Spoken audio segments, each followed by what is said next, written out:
Hello, welcome to my channel Splendid CC Home Classes. Subscribe my channel to get new video notification. In this video we know about आज की कहानी रंग बिरंगी। आज की कहानी रंग बिरंगी। बच्चों, मैं आज आप लोगों को एक कहानी सुनाने वाली हूँ। रंग बिरंगी नाम के एक पुस्तक होती है कि हमारी जो पुस्तक है सभी रंग बिरंगी ही होती है ना। तो चलिए आज हम कुछ इसी तरह की कहानी पर पढ़ते हैं या मैं आपको बता रही हूँ। ठीक है, आप लोग सब सुनेंगे। ठीक है, नमस्ते बच्चों, मैं हूँ आपकी कहानी दोस्त। आज फिर आपके लिए लेकर आई हूँ एक नई कहानी। आज जो कहानी मैं आपको सुनाने वाली हूँ उसका नाम है रंग बिरंगी। तो चलिए सुनते हैं कहानी रंग बिरंगी। जैसे ही राधिका रंग बिरंगी के नजदीक पहुंची, बच्चे लोग ध्यान से सुनेंगे। रंग बिरंगी की आंखें खुशी से चमकने लगी। आज रंग बिरंगी ने राधिका से पूछ ही लिया, मैं इतनी मैली और फटी हुई हूँ, तुम फिर भी मुझसे मिलने यहाँ रोज आती हो। इस पर राधिका बोली, रंग बिरंगी, मुझे तुम्हारे अंदर लिखी कहानियाँ पढ़ना, तस्वीरें देखना और उनसे नई बातें सीखना अच्छा लगता है। तुम मेरी अच्छी दोस्त हो, तुम मेरा ज्ञान बढ़ाती हो। मुझे तुम्हें पढ़ना बहुत अच्छा लगता है, चाहे तुम देखने में कैसी भी हो, पर तुम्हारे अंदर बहुत सी खुशियाँ हैं। पुस्तकें हमारी अच्छी और सच्ची मित्र होती हैं। ठीक है बच्चों, हमें रोज पुस्तकालय यानी लाइब्रेरी में जाकर पुस्तकें पढ़नी चाहिए और ज्ञान प्राप्त करना चाहिए। रंग बिरंगी कहानियाँ की किताबें एक बार फिर से मुस्कुराने लगी।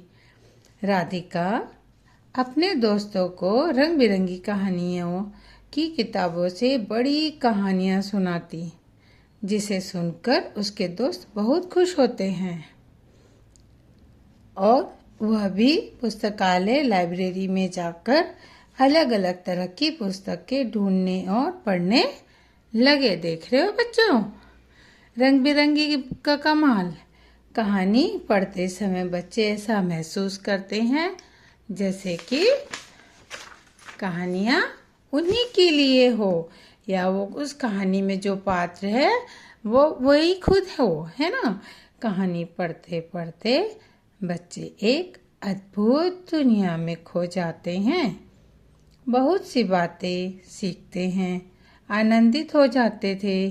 अब बच्चों को पुस्तकों का महत्व समझ में आ गया था। अब बच्चों को पुस्तकों का महत्व समझ में आ गया था।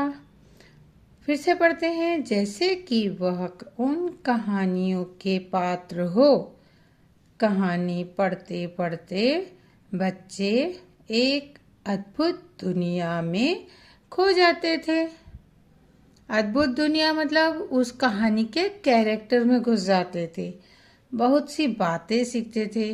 उसमें कई तरह की बातें होती है पुस्तकों में, तो हम उन्हीं बातों को सीखते हैं, है ना, और आनंदित हो जाते हैं और वो खुश हो जाते हैं। कभी कभी कहानियों में वीर योद्धाओं की भी बातें होती हैं, कभी कभी दादी नानियों की भी बातें, राजा रानियों की, परियों की बातें होती है, और कभी कभी तो और भी, जैसे कि आप लोग पढ़ते हैं झूमान जी जो सीरियल देखते हैं उस तरह की भी बुक है, उसे भी पढ़ते हैं बच्चे लोग, है ना। इस तरह की कई तरह की बुक्स आती है बच्चों। पंचतंत्र है ना उस तरह की बुक्स आती हैं, आप लोग उसको पढ़ सकते हैं और उसके कैरेक्टर को देखोगे तो आपको बहुत अच्छा लगता है। अब बच्चों को पुस्तकों का महत्व भी समझ में आ गया और वह यह भी समझ चुके थे कि पुस्तकें किस प्रकार हमारी सच्ची सखी होती हैं। बेटा, जब बुक हम पढ़ते हैं तो हमें किसी और की तरफ ध्यान ही नहीं जाता। कभी कभी बुक हमें इतनी अच्छी लगने लगती है कि हमें टाइम का भी पता नहीं चलता कि टाइम हो क्या रहा है ना। और हमें कुछ समझ में नहीं आता कि हमारे पहले बुक से पहले जो हमारे साथ क्या हुआ था हम वो भी भूल जाते हैं। हम कभी कभी बुक में इतना खो जाते हैं, इतनी अच्छी अच्छी कहानियाँ आती हैं। तो बच्चों बताओ कहानी आपको कैसी लगी? अगर आप क्या पुस्तकालय जाते हैं? क्या आप कहानियाँ पढ़ते हैं? अगर नहीं तो पुस्तकालय जाएंगे, लाइब्रेरी जाइए, पुस्तकें पढ़िए और आनंद लीजिए। मैं फिर आपसे मिलूंगी एक और नई कहानी के साथ। तब तक के लिए bye bye. Subscribe my channel and like share. Thank you.